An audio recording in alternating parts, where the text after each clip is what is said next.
በቀጠና ያሉ ሁሉንም ሆስፒታሎችና ጤና ጣቢያዎች በቂ ዝግጅት እንዲያደርጉ አሰረቸው። እንደው በቃ ከጣሊያን እየመጣች ነው የሚመስለው እኮ እንደው እንደዚህ ቢሆን እንኳን የጣሊያን ጦርነት የምናምን ጦርነት በሀገር አቀፍ ደረጃ ወረይሉ ከተጠበቀኝ ሲባል ሆስፒታሎች ተዘጋጁ ምናምን አልተባለም። እናሸንፋለን ነው ያውቃሉ። በቃ እነዚህ እኮ ለመሮጥ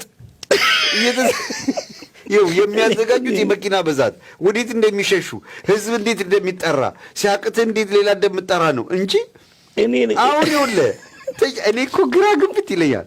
ተሸንፏል፣ አብቅቶለታል፣ ጽንፈኛው ኃይል ተበታትኖ በየጥሻው እየፈለግነው ነው ብለው ሆስፒታሎች ተዘጋጁ እየመጡብን የለውና ደስ ብላኛለች። በቀጠና ያሉ ሁሉም ሆስፒታሎችና ጤና ጣቢያዎች በቂ ዝግጅት እንዲያደርጉና የውስጥ መድኃኒቶቻቸውና ሌሎች ቁሳቁሶች እንዲያሟሉ ማድረግ ነው።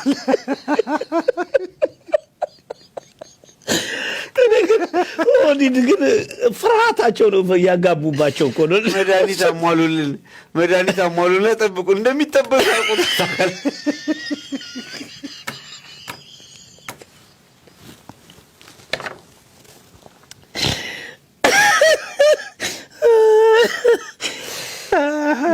አባላት በአግባቡ ከቦታ ቦታ የሚያጓጉዝ ተሽከርካሪ ማዘጋጀት መመደብ።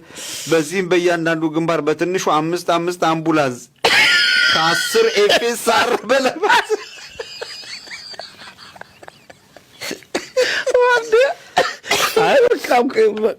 አውቀውታል። በቃ ይደከመኛል። ገና ጦሩ በእያንዳንዱ ቦታ ላይ 5 አምቡላንስ እና 10 ኤፌሳር ቁስለኛ ብቻ የሚጭድ እኮ ነው። እስከ ዛሬውን እኮ የደረሰባቸውን ነገር አሁን ነው የሚያሳይ። እዚህ ቅዳቸው ነው ከ10 ኤፌሳር በላይ ማዘጋጀት ያስፈልጋል። ያውም ከ10 በላይ እኮ ነው የሚለው።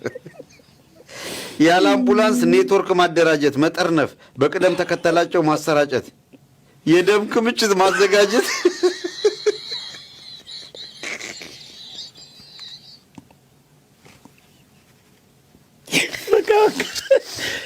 በቃ አለቀው። የደም ክምችት ማዘጋጀት፣ የአስቸኳይ መድኃኒት ክምችት ማስቀመጥ፣ ሕክምና ቡድኖች ወደ ግንባር ማሰማራት፣ የተጎዱ አባላትን የማጓጓዝ ስርዓት ማደራጀት፣ የተላላፊ በሽታ መከላከል።